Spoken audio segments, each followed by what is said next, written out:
আপা যে বললেন ডাল মে কুছ কালা হে, ব্যাপারটা তা না, পুরোটাই কালা, সামান্য কিছু ডাল থাকতে পারে। যে গণভোটের কথা বলা হচ্ছে it is comparable to Ziaur রহমানের গণভোট এবং এরশাদ স্যারের গণভোট। ওইসব গণভোটে কিন্তু একটা টার্ম থাকতো লাস্টে, পরবর্তী নির্বাচন না হওয়া পর্যন্ত এই সরকার জনগণের সম্মতিতে কন্টিনিউ করবে।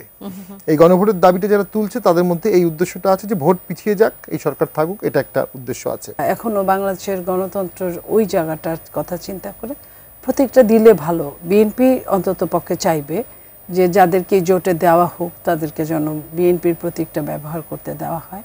বিএনপির যে প্রতিনিধি দল তারা আপনাদের প্রধান উপদেষ্টার কাছে গিয়েছেন, সেখানে প্রস্তাব করেছেন যে অন্তর্বর্তী সরকারকে নিরপেক্ষ তত্ত্বাবধায়ক সরকারের ভূমিকায় অবতীর্ণ হওয়ার জন্য।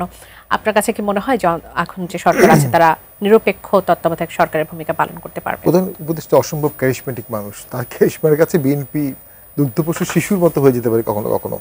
প্রথম হচ্ছে গণভোটের ইস্যু আসছে, যে গণভোটের কথা বলা হচ্ছে it is comparable to Ziaur রহমানের গণভোট এবং এরশাদ স্যারের গণভোট।